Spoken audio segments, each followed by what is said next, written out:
അപ്പോൾ ഇന്നത്തെ നമ്മുടെ പരിപാടി എന്താണെന്ന് വെച്ചാൽ നമ്മുടെ ബൊഗെയിൻവില്ല കട്ട് ചെയ്യലാണ്. അപ്പോൾ മഴക്കാലമൊക്കെ ആകുമ്പോൾ നമ്മൾ ബൊഗെയിൻവില്ല ഭയങ്കരമായിട്ട് നീണ്ടു പോവും. അപ്പോൾ അതാണ്ടോ എൻ്റെ ബൊഗെയിൻവില്ല ഇവിടെ നീണ്ട് ഒരുപാട് അങ്ങോട്ട് വളർന്നു പോയിട്ടുണ്ട്. അത് മഴയത്തായിരുന്നു. അപ്പോൾ ഞാനിത് കട്ട് ചെയ്യാൻ വേണ്ടിയിട്ട് മഴ കൊള്ളാത്ത സ്ഥലത്ത് വെച്ചിരിക്കുകയാണ്.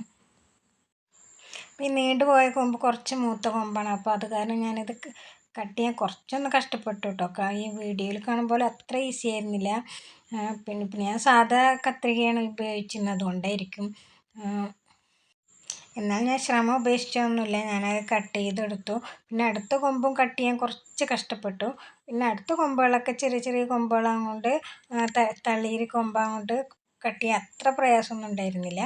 പിന്നെ അതിൽ നിറച്ച് കാടും നമ്മുടെ ചട്ടിയിലൊക്കെ കാടൊക്കെ വളർന്നിട്ടുണ്ട്. അപ്പോൾ അതൊക്കെ നമ്മൾ പ്രൂൺ ചെയ്ത് കഴിഞ്ഞാൽ ഇതൊക്കെ ക്ലീൻ ചെയ്ത് ചാണകപ്പൊടിയോ എല്ലുപൊടിയോ എന്തെങ്കിലുമൊക്കെ ഇട്ട് കൊടുക്കണം. അപ്പോൾ ഇത് തളിർപ്പ് വരുമ്പോൾ പിന്നെ ഒന്നുകൂടി കുറച്ച് കഴിഞ്ഞിട്ട് ഒന്നുകൂടി കട്ട് ചെയ്ത് കൊടുക്കണം. അപ്പോൾ അതാ ഞാൻ ഇതൊക്കെ കട്ട് ചെയ്ത് കുട്ടപ്പന്മാരാക്കി നിർത്തി.